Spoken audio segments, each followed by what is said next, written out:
Okay. Hello and welcome to the first episode of the Offside Musings Podcast for the year 2023.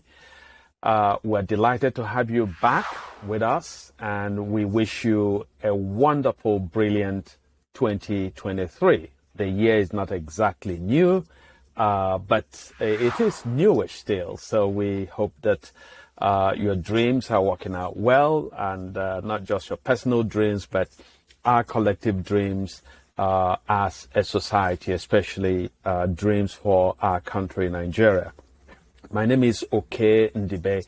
It's my delight to welcome you to today's episode with my co-host, Emeka Okey. So in today's episode, we're going to be looking at current political developments in Nigeria. We're roughly a month and a half to the much anticipated 2023 general elections in Nigeria. I don't think that is a hyperbole to say that perhaps this is the most important election in Nigeria's recent history, at the very least. So we're going to unpack a bunch of things. What's happening with the different campaigns, what's the lay of the land in our estimation, and how are the different campaigns doing. So it's my delight again to welcome you to this episode, and we're excited to be back with you in 2023. Your first words. Oh yeah, I don't know about you, man, but New Year for me lasts for quite a while. So it lasts quite a while, man. So I'm happy New Year until the end of January, if possible. Okay, all right. Well, for me, the year, after the 1st or 2nd of January, I sort of become a bit guilty to say Happy New Year to people. So I say Happy Newish Year. Well, you need to be grammatically correct. So I need spread luck and fortune. Yeah. So I mean, to start the distance. So I guess we're looking at the situation of the race as it currently stands. Any Christmas and New Year presents that we were gifted since the last time we recorded, and the economic situation of the country as well, leading up to the elections, things that have happened. So a whole bunch of things. But I guess we start from the election cycle. Some of the statements by the camps. People discussing, even the Atiku, the flame throwing amongst some of the camp members. We could take it chronologically. I don't know who would go first, but I think that they easily the most important development has been with the Peter Obi Labour Party campaign. So of course there was that now famous or infamous episode that Obasanjo wrote, which he addressed to Nigerians and said particularly to Nigerian youth. And as those of you who have been listening to us know, the spirit of this podcast is actually directed toward the youth. We have always said from the very get-go that we want to speak to the youth. We want to emphasize that this is their country, that they are the most numerous demographic in Nigeria. It's about their future. It's also about their present. And we've always emphasized that the youth ought to seize the moment. That the time when we'll say that the youth are the leaders of tomorrow is long past. And that saying has become something of a fraudulent deflection. When I speak to young people these days, I say to them that they are the leaders of today. This is the moment. This is their moment. So Obasanjo addressed his letter, particularly to young people, he said. And in that letter, he stated that he looked at the various campaigns and he decided that Peter Obi of the Labour Party has, in his own words, the edge. It's not surprising. I think that that's sort of the sentiment in the country, that in an imperfect field, Peter Obi is the most alive, the most, as I've said ad nauseum, intellectually exciting candidate. He's a candidate who has excited young people the most. And it is not a surprise that in the reputable polls that have come out of the country, that he seems to have an edge. Now, how this is all going to translate into the elections is it's a subject for continued analysis and conversation on this podcast and in circles in Nigeria. Now, I would like us to talk about what does Obasanjo's endorsement mean, because anybody again who's been listening to me or who's read my columns over the years will know that I'm very, very, to say the least, ambivalent about Obasanjo and what he represents in Nigeria.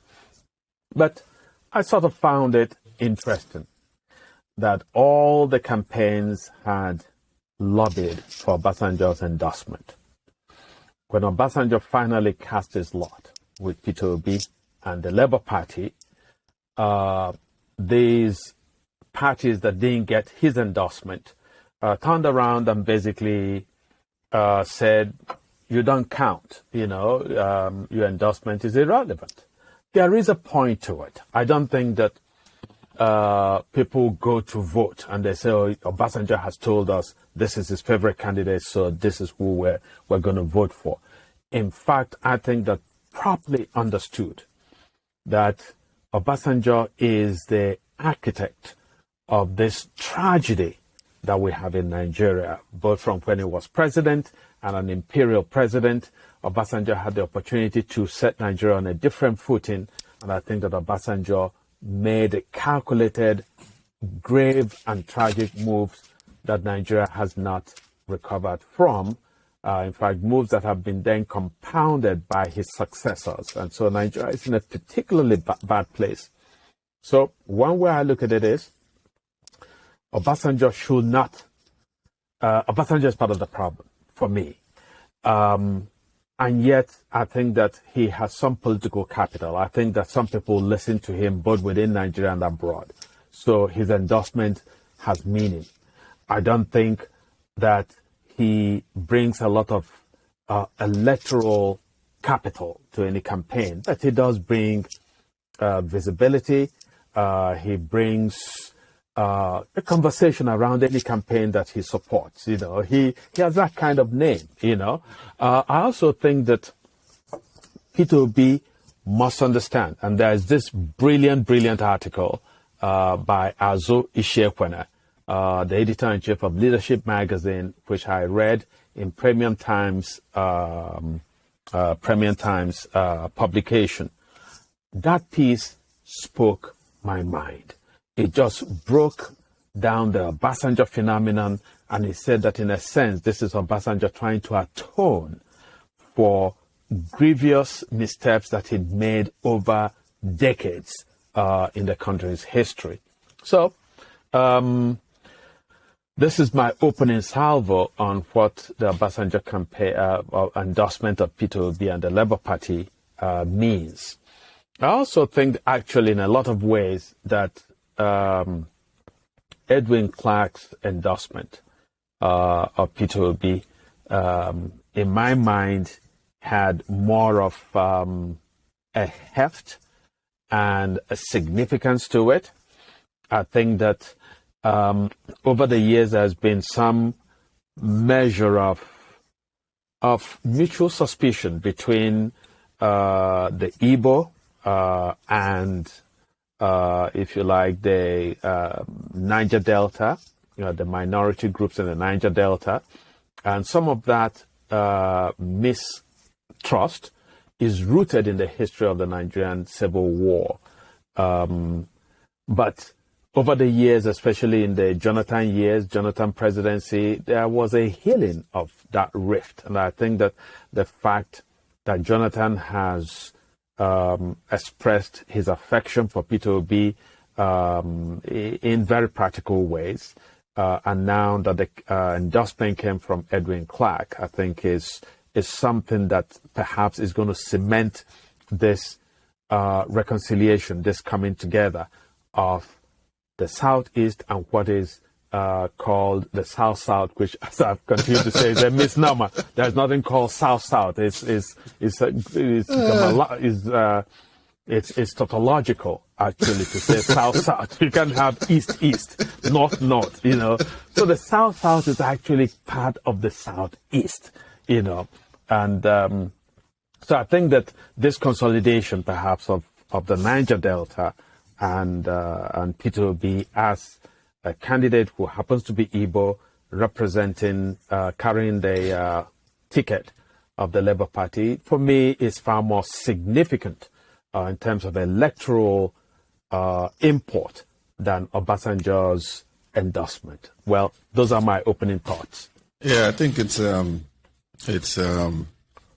the Obi thing, like I said, that's one thing. Talk about the Obi camp currently, what they're embroiled in or not embroiled in.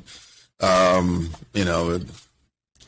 think a lot of people want to vote for him. I think, maybe reality is setting in on a lot of people who feel they want to try something new, because it does remind me of the more recent, not too long distant American elections in 2016, when, to cut the long story short, the Democrats decided to help Hillary Clinton secure the nomination, putting it kindly. Rig the nomination, probably be a better term. Expecting that they would hurl insults to whoever comes out of the Republican base at that time, which ended up being Donald Trump, and they expected they would just steamroll the guy, and everybody looked at it, and well, even though Hillary won most votes, we have to say, but in reality, the heart and soul of the country, more people would probably have voted for Trump if, to be honest, I think so. A lot of people became converts, I think, but it was just a question of, that speech. What do you have to lose, man? Yeah. So I feel like Peter Obi is at that stage where it's like, there's no argument to be made in terms of Atiku or Tinubu in being anything other than business as usual, and which we'll get to. So those things are interesting. I think Edwin Clark's conversations are interesting. I think, maybe a couple of weeks ago, maybe I think I was saying that to you, like, probably a little bit too harsh on Soludo. He's from an egalitarian society. He's free to support whoever he wants. Doesn't change the conclusion, man. It's political suicide. But he's free to support whoever he wants, 100%.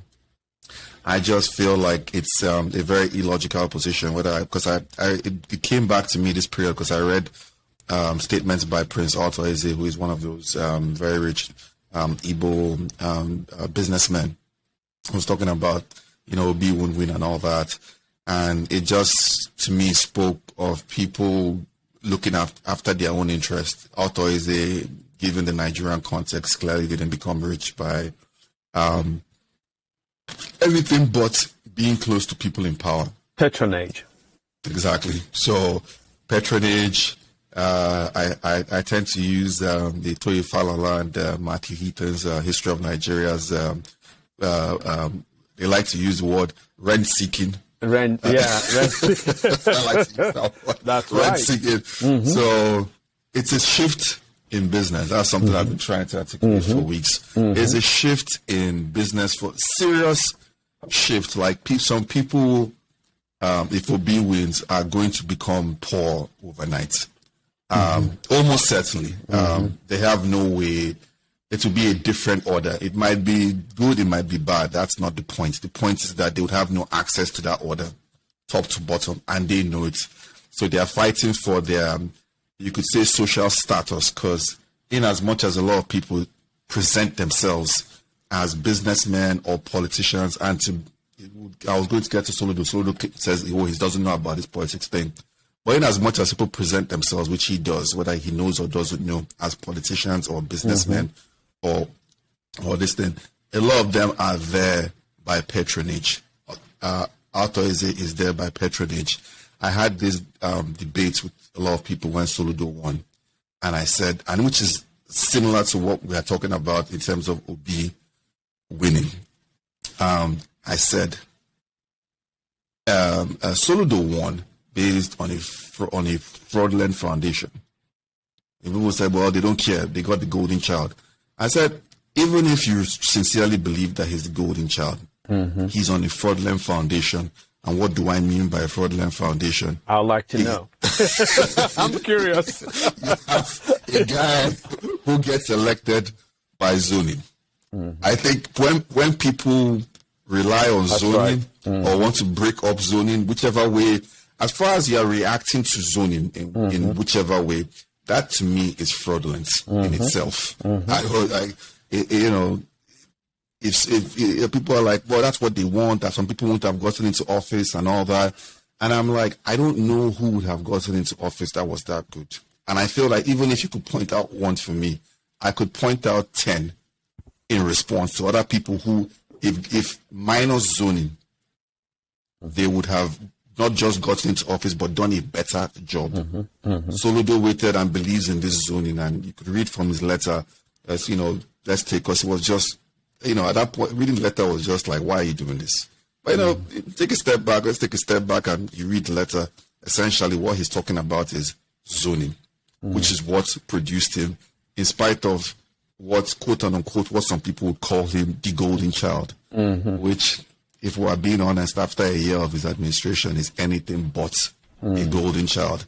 So you have people like that looking out for their future, but in Igbo land, in Lagos, in the north, in all kinds of places, and they're selling to people as well. This is what it is. So those are some of the headwinds. In summary, that an LB campaign is definitely dealing with at this moment in time. And we're watching how they deal with it, but I think it's critical. I think it's well, that's it is what it is. And again, you're not going to get everybody that.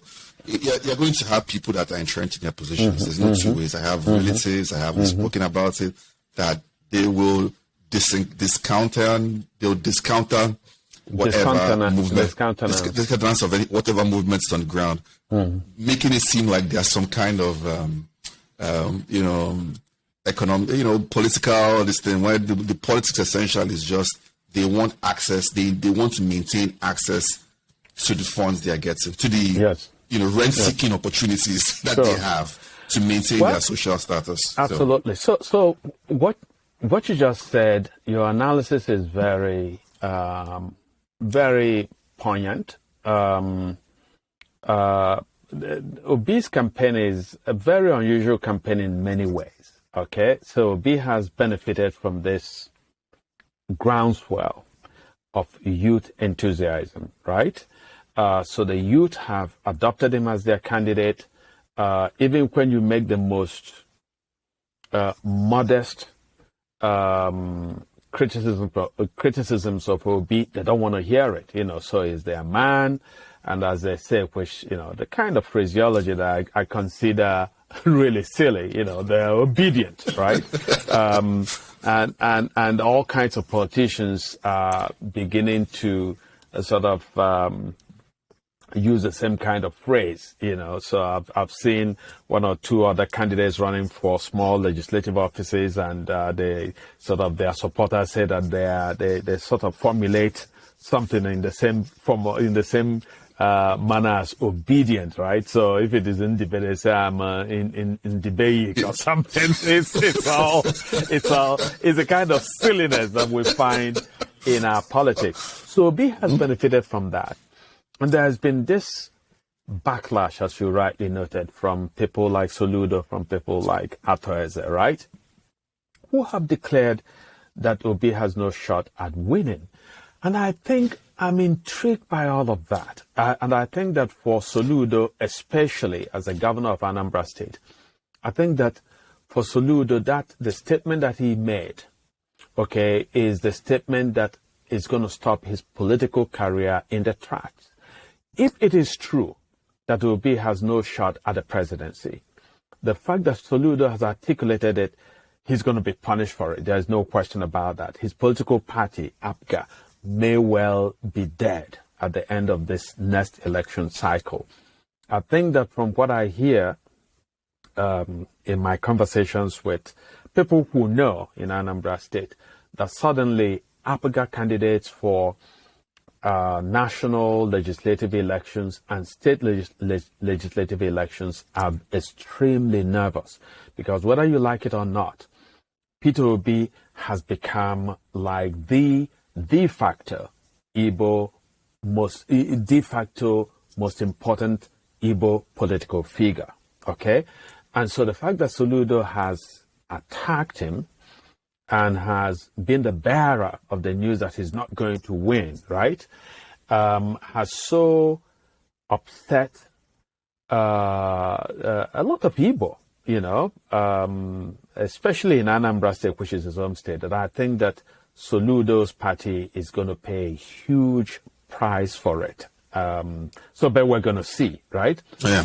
The other thing is, even if it were true, because I don't necessarily think it's true. I've always said that I don't take it for granted at all that Peter Obi is going to win the presidency. I think that that what we have is the classic conditions for there to be a runoff election. So if Peter Obi is in that conversation, say as number 1 or 2, okay, then he becomes perhaps more viable as a candidate. I don't see Obi winning outright in the first go round, right? But who knows? There could be miracles. In fact, there is a Dele Farotimi, who has said something really, really fascinating, which is that the polling numbers, those who said that they are undecided, he said there will be voters, and he expects that Obi is going to win in a landslide. So I'm a bit more conservative in my political projections, right? But the point that I want to make is that even if it is true that Peter Obi is electorally disastrous, that he's not going to win, that he's not going to even win in the southeast, right? Let's assume that that's true. I think that by Soludo being the one to make that point, that if I were in Soludo's position and I believe that Peter Obi has no path to the presidency, I will shut up. Because what's happening now is that if Obi loses, his supporters, especially supporters in the southeast, are going to say he was sabotaged by people like Soludo, by people like Artois. And so the Soludos of our world, the Artois of our world will become political pariahs in the southeast. I don't think that anybody they ever endorse in future is going to go anywhere. And I don't think that somebody like Soludo has any political future. But it's possible that he's told himself, I'll serve one term as governor and I'll go rest, because I think that, as you rightly suggested, the first year of his office, in March, he would have spent 1 year in office. And that 1 year has been underwhelming, even if he did not raise expectations as much as he did, right? It's understandable. Nigeria is broke, and Anambra State is broke with it, right? So he doesn't have the resources to do grand things. But Soludo had given people the impression he had some magic wand, and I don't think we have seen it in the least.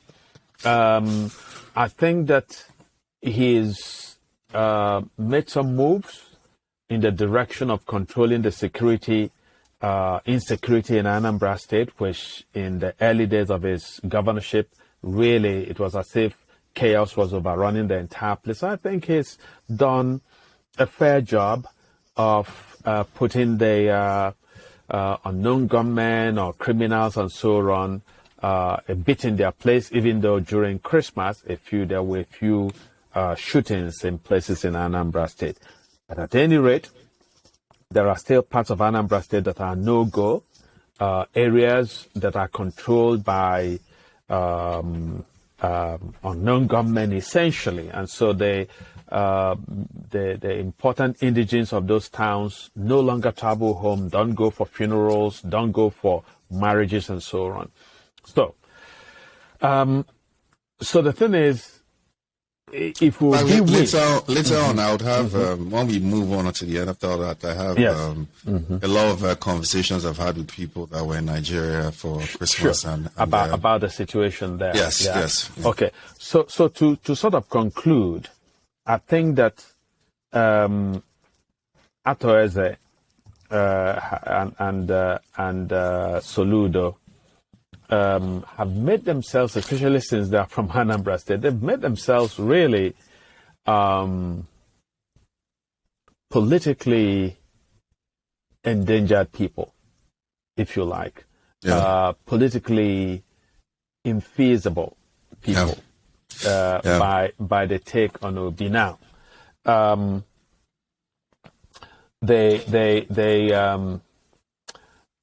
take that people had was that Soludo had expected to be a star as the governor of Anambra State, and at the end of his maybe 4-year or 8-year run, that he would then become the first Ibo to be elevated to be an attractive candidate as president of Nigeria. So, as you have rightly said, I concur. His first year in office has been anything but inspiring, and some of that is because of the conditions in the country generally. But some of it perhaps has to do with that. Sometimes our expectations of people are absolutely inflated, and I think that Soludo has not been an exemplary governor so far. Yeah, and we'll get into. I'll keep breaking it down in terms of how fraudulent zoning is as a concept. From if you think about it, when you sit down and think about how fraudulent. I get the other side, but anyway, the other 2 years, Atiku, and Tinubu, they had a little back and forth this week. Their spokesman, actually, one spokesman said Tinubu cannot be, I think both in Oyo and this thing said Tinubu cannot be, so Atiku cannot be, Tinubu's one spokesman said Atiku cannot be a beacon for morality. That Atiku, the way he was clearing cars at the ports shows that he was corrupt. And then Atiku's spokesman also fired back that as a custom controller, he stopped Tinubu from. Oh my gosh! Importing drugs. Oh my gosh! Oh my God! Oh my gosh! I laugh, man. It was a throwback, man. For those who listened and who are listening for the first time, my father was retired as an acting assistant controller general of customs, and more poignant to it, Atiku was under him at a point in time. So.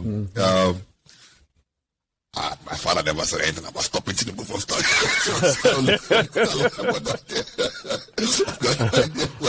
But that's what they said, man. So we go by what they say. I mean, I tell you something, right? You have to give this to Nigerian politicians. They can be infuriating in their incapacity for engaging with issues. But entertainment they provide, it's non-stop entertainment, it's like, so part of the entertainment is Tinubu who's taken to doing the bugao, So I'm saying we're looking at a country that is at the edge of the precipice, right? A country that is very close to absolute dissolution, and so some of the supporters of Tinubu are spreading that he's doing booga, So I said you got to laugh, not to cry, But please go on. Yeah, so it's exactly. And some people who listen will be like, "Well, you guys have double standards." Like, did we see Trump not engaging in issues? That's not true. In fact, that is another two major reasons why Trump lost to me, and I think if you're being rational, to why Trump lost the re-election bid was, one, he didn't take COVID seriously. He could have sailed through taking COVID seriously. And two, the Trump that ran is no longer present. The Trump that sat down and talked about China and talked about WTO and talked about the terrible trade deals. The industrial base to America. Exactly. The same guy that was talking about these things where people were hurting in Michigan, in Pennsylvania, in Iowa, in all these swing states. I mean, Iowa is no longer swingy as it used to be. Yeah. But in all those states where instead Hillary campaign, they were busy sending Bill Clinton, who signed NAFTA, ship jobs to even Mexico and other places. Trump, yes, might have been bombastic, maybe one of the most bombastic presidents, even more than Ronald Reagan, in my opinion. But he addressed issues. So if that's somebody's thought process. It doesn't matter whether it's Boris Johnson, he also addressed issues. So if that's your thought process, they aren't addressing issues. They're just more entertaining than we have seen in our lifetimes. Not in history, just in our lifetimes. So that's about it. But these guys are not even sitting down to address issues. And you could say, well, they're giving superlatives. We're not just making fun of somebody going to Chatham House and dishing out questions to other people. No, we're sitting down and even in their answers, they're just... I know politicians like create straw men or boogeymen in every question, but in every politician has his or her strongest points. And even when they create their boogeymen, they tend to put a path towards that. If you say, hey, what about the economy? They'll be like, if your main thing is immigration, you'll be like, yeah, the economy will be better if less people cross the border, which it is a problem. It's just not that problem. But these guys are not even trying to address these problems. They are just going back and forth. It seems so, just and these are the things about zoning, the inherent corruptness of zoning, of these things. It's like people have a feeling that it's their turn. And I heard Keyamo the other day talking about he wasn't talking to Nigerians, he's talking to the party, that the party is his turn and all that. And even if we took that to the logical conclusion that he was talking to the party, at the end of the day, asking the party to nominate you for president to be the president of Nigeria. Because it's your turn. Because it's still inherently your turn. It doesn't go away from, but that's one thing I talk about with people. Like, if you go pre-colonial era and the way we thought, and I mean that I'm not talking of those that came from overseas or those that came back, like the Samuel Johnsons and so on and so forth. If you're looking at our mythological or epistemological thinking, we trace it. We didn't think this way, but now we do. And to me, it's a legacy of not just colonial efforts, what they intended and but also what we've decided to continue with doing. So people, I always say that in African societies, but in Nigerian society, what we're talking about, we have a problem. And yes, sometimes it's not every problem that needs to be discussed ad nauseum or even discussed. Sometimes you just need to go to bed. I agree. But there are certain, you can't just take a problem and keep putting it at the rug. You then have a saw, and the saw gets bigger.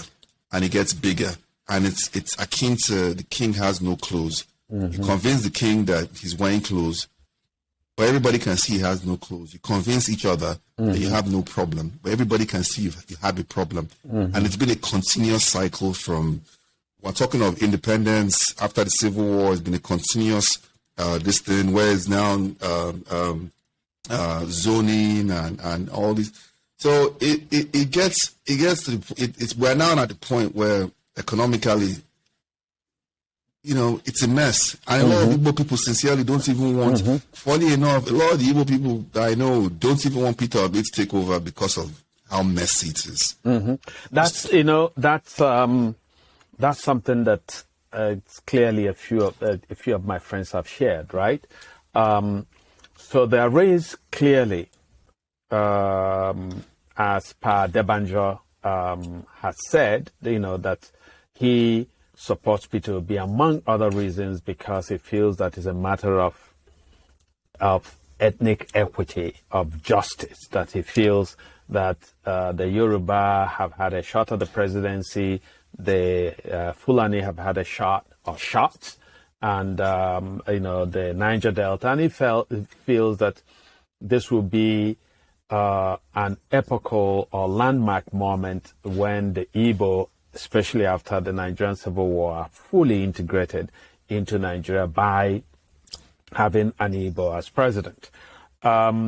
So some of my friends who are Ibo, this is their take on it.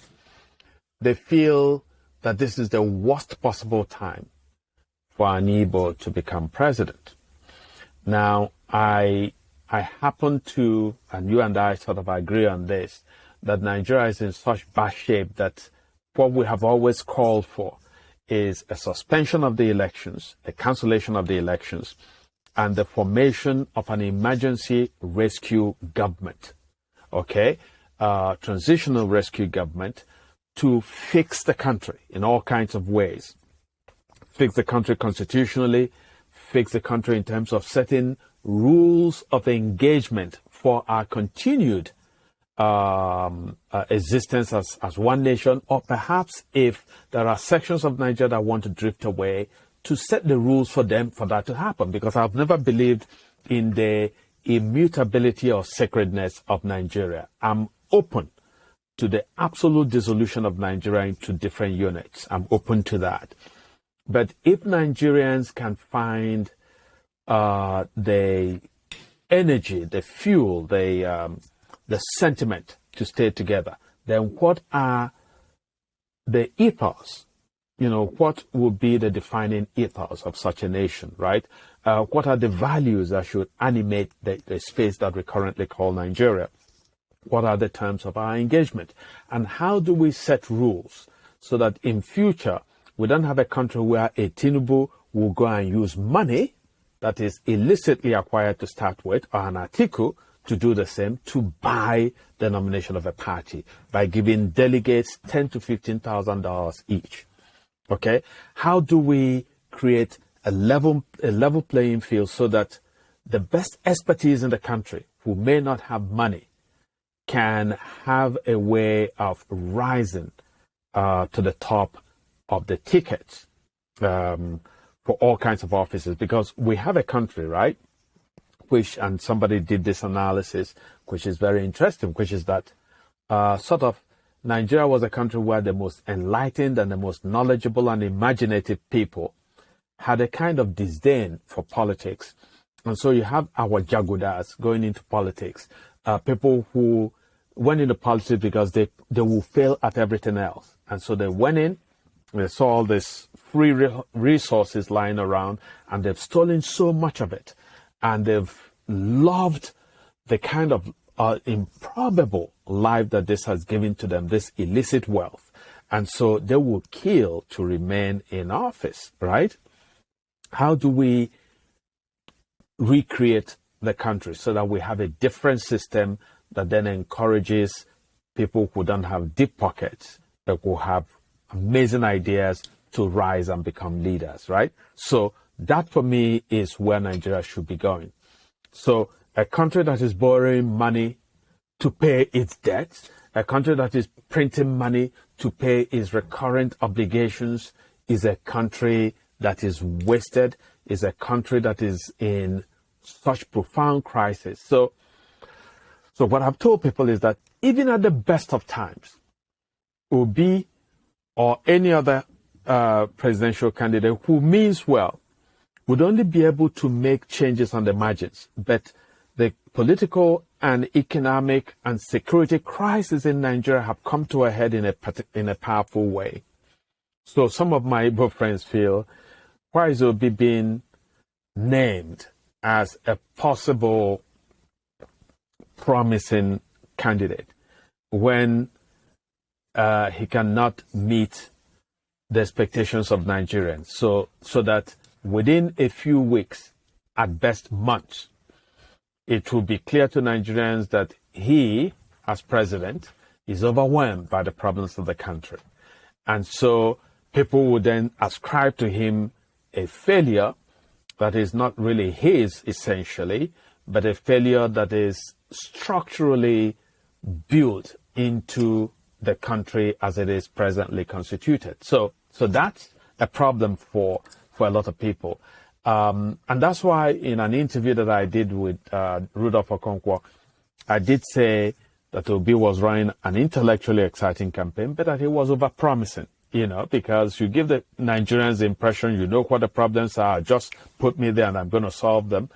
In a sense, that's what Soludo, that's the bind that Soludo finds himself in, because Soludo was seeking office, and during that debate with Andy Oba, where he vanquished Andy Oba and so on, he will say, I've done this, I know how to raise investment capital, I know where to find the money and so on. So he's governor. And we're not finding the money. Because at some point, a point that you and I have made on this podcast, right? Nobody is a magician. Obi is not a magician, much less Tinubu or Atiku. And so all of them. And so when you have candidates, which is the particular objection that I have to a Tinubu and Atiku, okay, and to some extent to Peter Obi as well. That's why I said to youth, if you help to deliver the presidency to Peter Obi, you must insist on being in the room of power. Don't trust him. Don't trust anybody to do the right thing. Insist that you must be part of the cabinet. Insist that you must be part of running the country, envisioning the country. Because if you leave the room, guess who is going to come into the room, right? And Obasanjo. In fact, on his inauguration day, you should nominate somebody that will handcuff him and be following him. Precisely, because when an Obasanjo comes into the room, Obasanjo does not mean well for Nigeria. Period. So all these rent-seeking people. Yeah, all these rent seekers, right? Yeah. So even if if Obi wins, one of the first people to be in State House to congratulate him will be Anato Eze. Of course. Okay, he will take out newspaper ads. He will carry a delegation of traditional rulers from the southeast to go and pay homage and so on. And then very soon you find that the country has fallen back to where it was, to where you thought it was moving away from, right? So that's a very important point. But to go sort of to Atiku, So I think that the Atiku's inability to resolve this squabble with the G5 governors led by Nyesom Wike has essentially hobbled his campaign.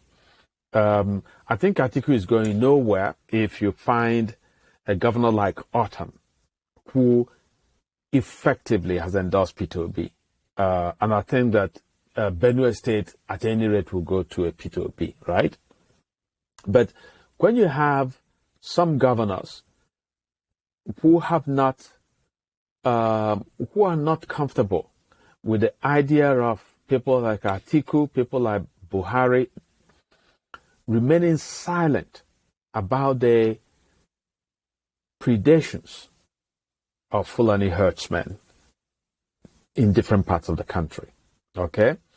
And then you have a Wike who could have, if he was on board, who could have brought some kind of his local appeal as much as money, as well as money, right? And so he's holding out. And again, I think that it will be foolish not to know that Wike is not supporting Atiku. That Wike, if anything, is emotionally with Peter Obi, and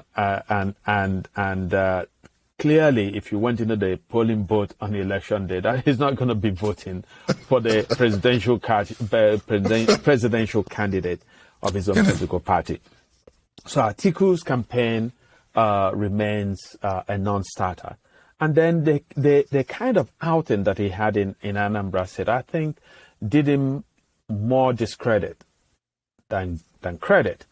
The fact that he went there and in his rally, he shouted PDP a few times, and the crowd was just looking at him like, hey, it was like the crowd was paid. Maybe they were offered food and some drinks, and so they went in out of curiosity. And so he, shouted PDP, and they are looking at him, and he said, I can't hear you now. And it's like they said to him, yeah, you can't hear us because we're not speaking. Because we don't agree, we don't agree, as I say. And the fact that, which for me is insulting, for him to then say, okay, Ibo presidency is going to go through me. So if you want an Ibo president, put me there, then I'll hand over. I just generally hate that kind of language, because even if you meant it, it suggests something about your attitude to politics, that as president, you then manipulate the country where you then deliver the presidency. I don't think that any president, and it was Obasanjo's system, right? Obasanjo essentially imposed Umaru Yar'Adua on the PDP and then imposed him on Nigerians. And so for Atiku to say to us, yes, elect me, to say to the Ibo, help to elect me as president and then I'll hand over to you, was an insult. And I think it's a morally objectionable and appalling statement. I mean, mentally is all that zoning thing. And it's rotted Nigeria to pieces. There's nobody... It's all, I could tell you from the most junior political positions you could find, maybe councillors and local governments. It goes to this side, it's all installation of people. It's always my turn. It's all. It is a Miloko politics, actually. To be honest, Tinubu is not saying anything that is not standard in Nigerian politics. Precisely. I mean, we laugh at it. He's saying it outright, but you're right. This is exactly what everybody does now. It's not about manifesto. It's not about what you could do better. It's about you're going to show up. Like I saw, what was he call him? When I was in Lagos, I saw. This former actor. Some of you might know him. I didn't see him in person. He used to live in my neighborhood. I think he's still there. I don't know. Desmond Elliott is his name. And he goes to commission borehole water for people, and he tells you that, he has brought something, it's like, look, somebody is just going to sit down, take you for a ride, and then look for the most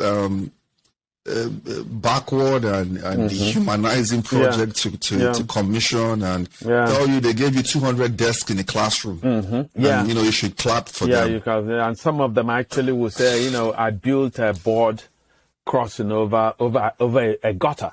Okay. So you can go from this part of the gutter to the other part without jumping. You walk on a wooden board, and they would shamelessly go and commission this thing and put a ribbon and bring something and cut. And I said, these are idiots who take vacations in Dubai, who take vacations in North America, who go to South Africa on vacations. I said, did these countries that you like to hunt on vacations, did they become great by putting boards over gutters, open gutters? Okay. And so it's and we're talking about Tinubu, to sort of talk about Tinubu a bit. I read a report. let me see if I can find part of it. So I read a report. The Presidential Campaign Council of the All Progressive Congress has released a revised campaign timetable indicating that President Muhammadu Buhari would attend the party's presidential campaign in at least 10 states of the Federation. Oh, yeah, right there. In a statement Friday morning, the party's campaign spokesperson, Festus Keyamo, said Mr. Buhari will be available to wave the broom. Again, wave the broom. Okay? I remember when Buhari was first running to be president, and I was interviewed on Ben Television in London. And I made the point then that waving the broom did not mean anything, that it was just an absurd gesture. And I said, when you wave the broom, it does not amount to vision, it does not amount to a manifesto, it does not amount to any imagination of what you will do as a leader. But again, to some people, just waving a broom is all that it takes. It's just like people saying, I'm articulated or I'm obedient. These are empty words, right? So that Tinubu said ingredients. Yes, yeah. So said Mr. Buhari will be available to wave the broom and mobilize voters in Adamawa on 9 January, Yobe on 10 January, Sokoto on 16 January, Kwara on 17 January, and Ogun on 25 January. The president, Mr. Kayama, said would also be physically present at the rallies in Cross River State on 30 January, Nasarawa on 4 February, Katsina on 6 February, and Imo on 14 February. So this is what I was thinking. If there was any rational thinking in the APC, they would know that their electoral fortune lies in hiding Buhari from anybody. Because this is a man who has epitomized disaster for Nigerians, and we're going to talk in a minute about the experiences of people who have, been in Nigeria during this festive period. But you saw even in the last midterm elections in America, there were Democratic candidates in contested constituencies who said to Biden, because Biden was extremely unpopular, they said, please do not come to campaign for us. Okay? They actually ran by assuring people that they were distant from the president. So, and yet Biden is actually in some ways successful on some domestic agenda, and especially in the views of some Americans in the way that he's stood up to Russia on Ukraine. I disagree, but some people think he's doing a fantastic job, right? So that Buhari would actually go to 10 states and, to quote the spokesperson for the campaign, wave a broom. If the APC, the Tinubu Presidential Council, considered itself a rational committee, and if the party itself had any sense of logic, they would know that bringing the man that represents this this ghost of failure and of disaster before Nigerians is a move that you should not make.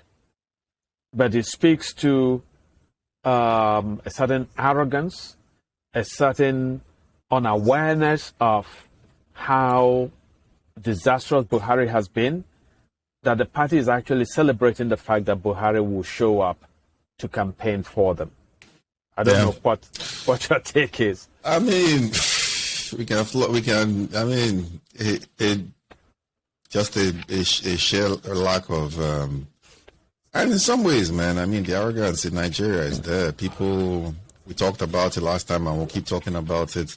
People who vote Buhari just purely on ethnic grounds. You have to factor it in. I've met people who, a lot of people are going to either not vote or vote on ethnic grounds. It is what it is. They have preconceived notions about Nigerian history, which is almost entirely false. But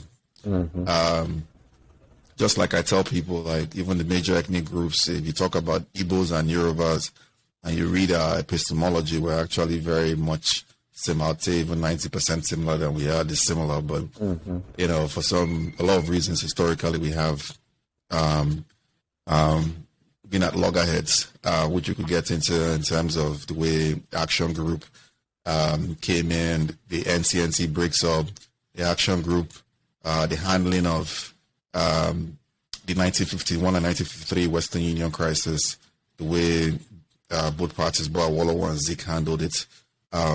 You could debate their actions. Some say, everything was above board. Some say it wasn't.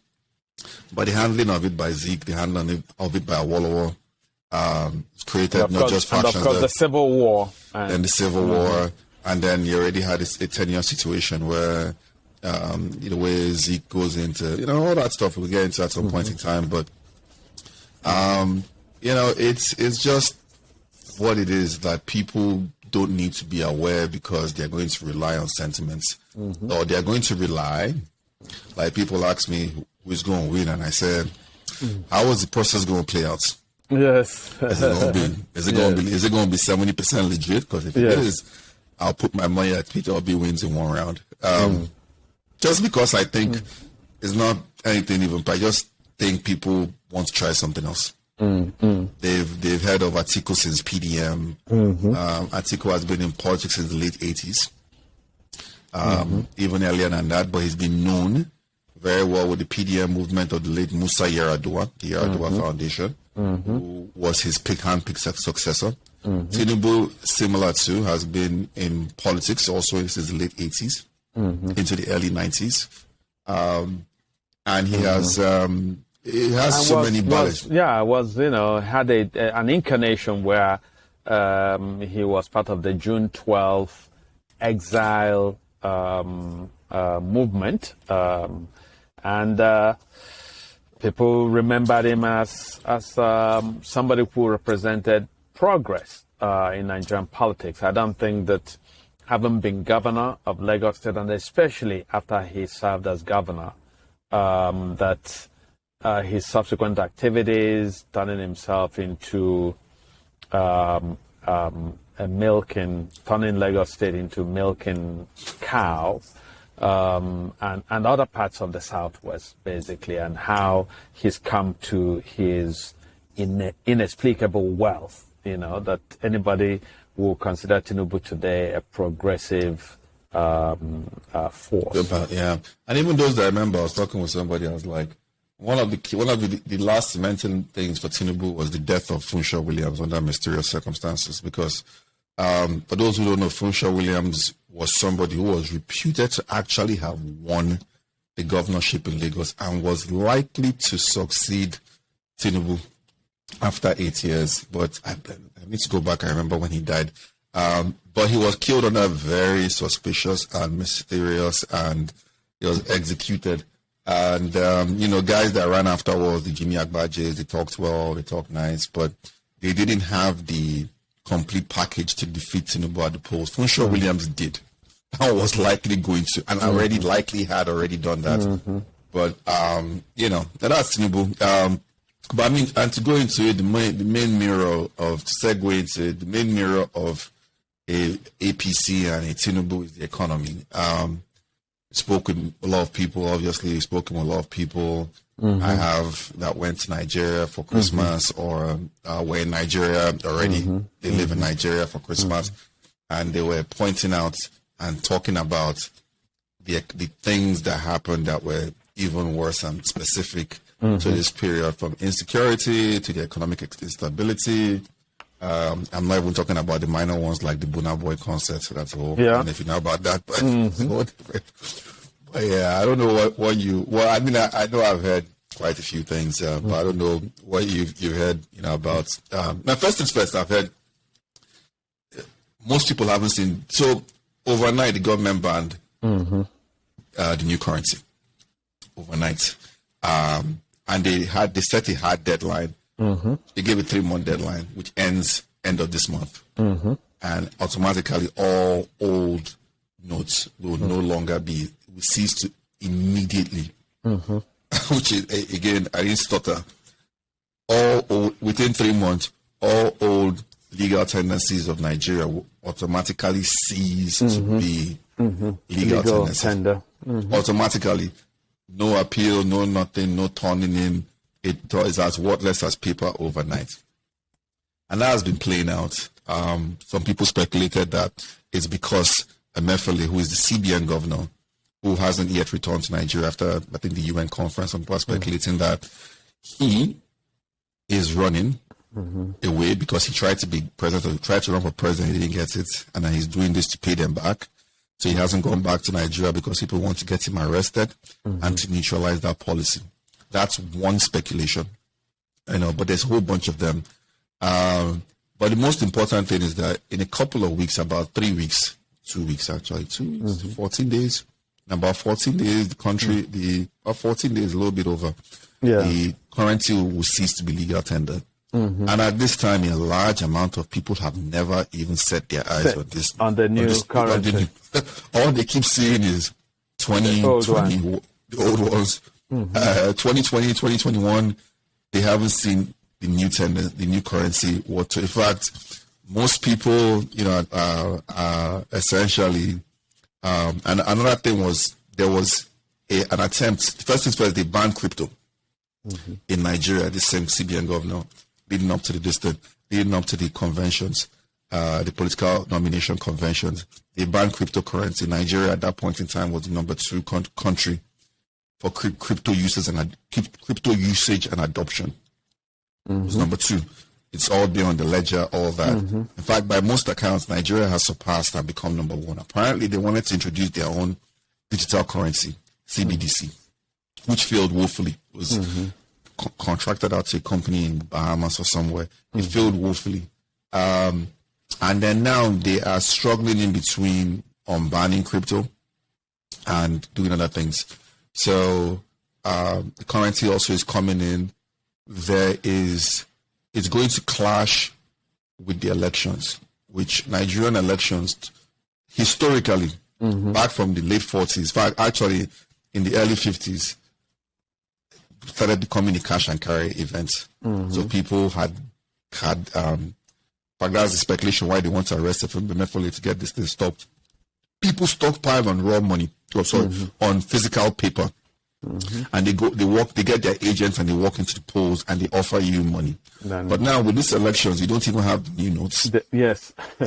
So, yeah. So it's this whole impending doom that's coming. People are angry. I mean, and those that we've seen the videos, Tinubu had bullion vans come to his house the last elections. A lot of these guys go out to people and give them the equivalent of maybe if you get on the high end, maybe $10, $15, somewhere around that, $20 maybe. Most people don't get up to that. Most people are given less than that. $1 or $2. $1 or $2 to vote, and a lot of them go in there and actually carry it out. So now they don't have that paper fiat currency. They don't have it. There's this whole confusion, and that's adding to the problems that in fact a lot of people are keeping money in dollars for kidnapping. That was another thing that happened. Don't get into that. This period, a friend of mine who was in the East, in 2 parts of the East actually, and this period, people didn't really go to the East for Christmas. So those that don't know, the Ibos are very well known to typically travel for major holidays like Christmas and Easter. So this year, people didn't really go. Like, all the roads are free. People didn't really go. I had friends that went from here. Most of them that went from here, went from America or the UK, actually ended up staying in Lagos. They didn't even go to their hometowns like Anambra or Enugu or Ebonyi, or in some cases maybe Cross River. Other places you have, or a lot of places where you have Igbo populations, but some of them are actually indigenous to there. But most people didn't go to these places. Most people stayed in Lagos. They stayed in Ikeja. Somebody said almost every hotel in Ikeja is fully booked. So, there was a lot of insecurity. There was a lot of kidnappings. There were a lot of uncertainty hanging around the period. So it kind of took a damping down. In addition to obviously the economic situation and how the dollar had fallen prior to the Christmas season. But when people came in, it kind of had gone up rather. But when people came in, it kind of like went down. So it's all feeding into the election, the uncertainty, the fatigue for people leading up to these elections. And, it's something that is going to add a lot to, something that a lot of people are not factoring. It's going to add a lot to the atmosphere and the likely outcome of what happens. Like I said, I think Tinubu, you tell me if it's a free and fair elections, I'll tell you that Peter will be, if 70% free, Peter Obi probably wins. If it's a typical Nigerian election, Tinubu is the front runner. It is what it is. Yeah. But yeah, that's my take on that. So yeah. Well, same sort of. I talked to a bunch of friends who are in Nigeria. Some of them, I have a relative who is actually traveling with the family in Nigeria at the moment, and went to Anambra State. But there was clearly a sense of a scaling back. But, there was actually relative security, relative sense of safety. Part of the particular problem that this relative who is traveling noted was just the festering poverty. That people had very little to eat. So people would come and beg you for money just to afford food for Christmas, to afford food in the new year.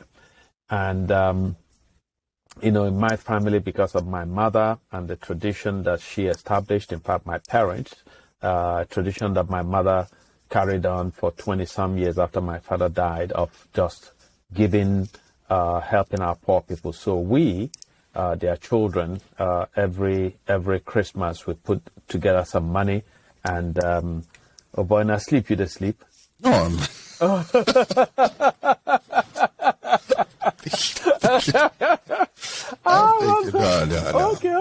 No, because I think you are looking down, so it actually looked like you were sleeping. I said, "Whoa!" Is the setting up? But hey, it's the new year, man. We should sleep when we feel like it. I just woke up not long ago.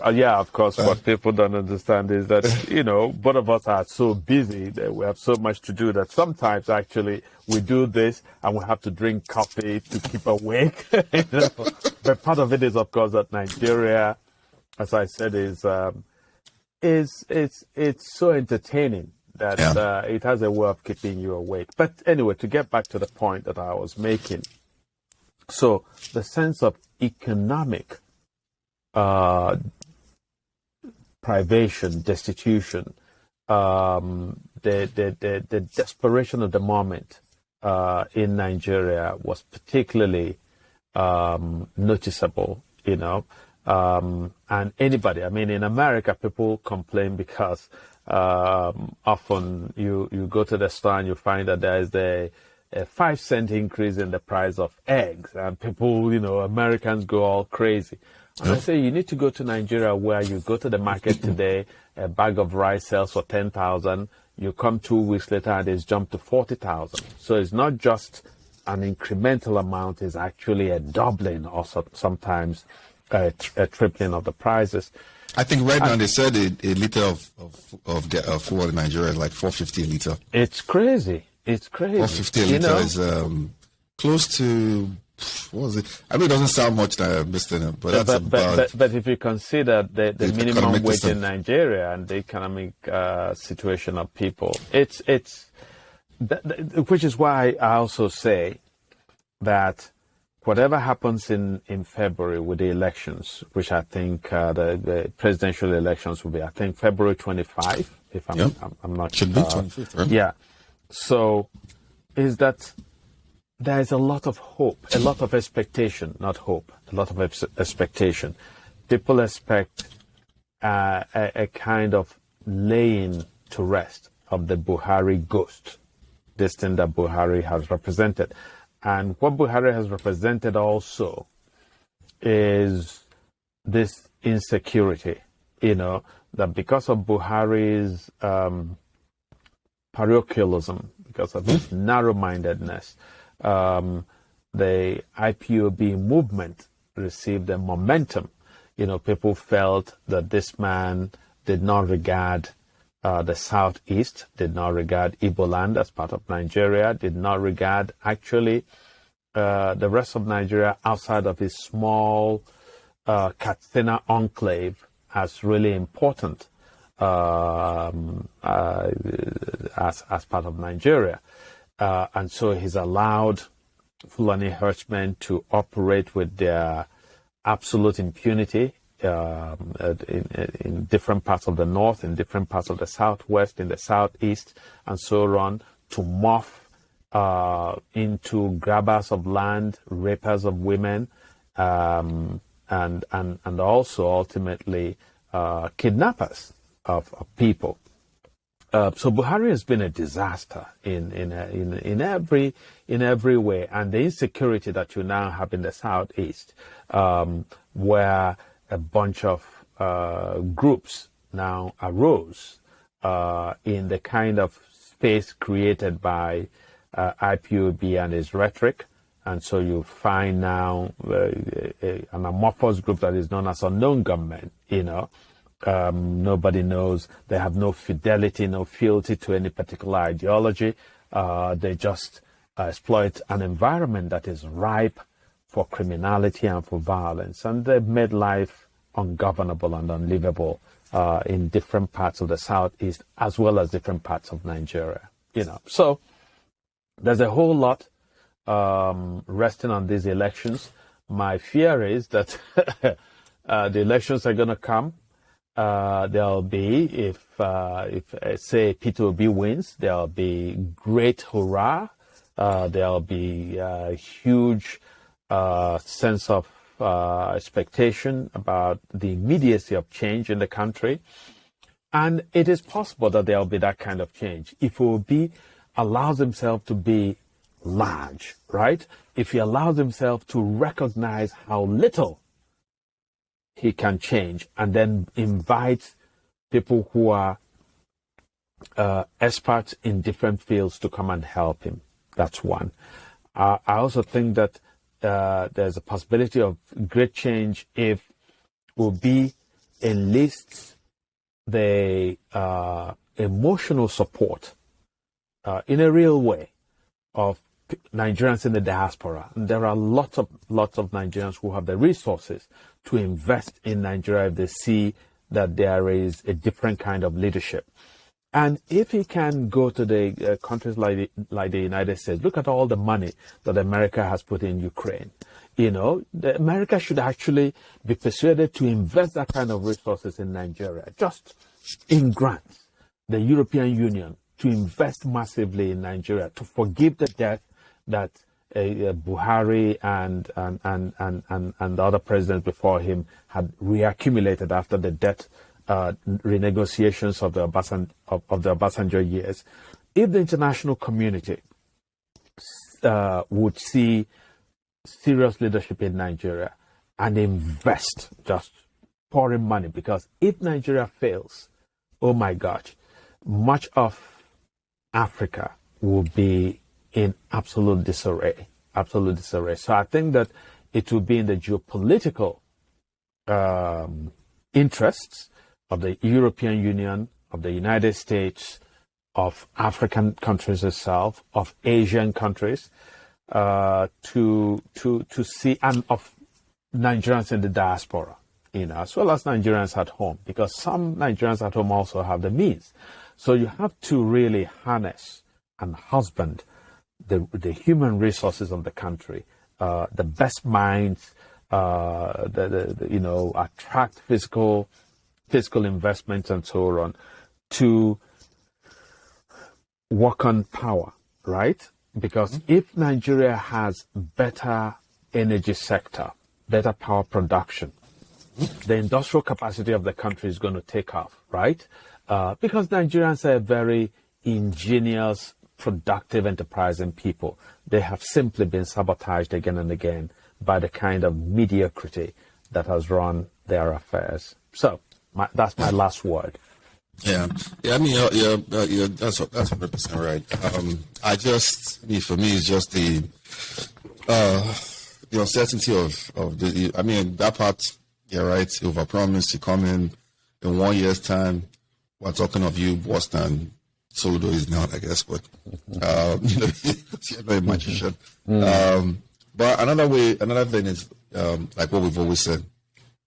Believe in an interim government. Why? One of the reasons that one doesn't stress is one of the fears of the elections as well is that it's at a very critical juncture. Do I think, knowing Nigeria, that if they rig the elections or something like that happens, there's going to be mass protests? No, not really. 4 months ago, I'll have been like, yeah, it's going to be, people will not. Well, 4 months later, I just see all the same signs, all the same looks, all the same deja vu. So, but that being said, you never take anything for granted. You'd rather, there's a basketball analogy, which I haven't been using for a while. There's a sport analogy, generally.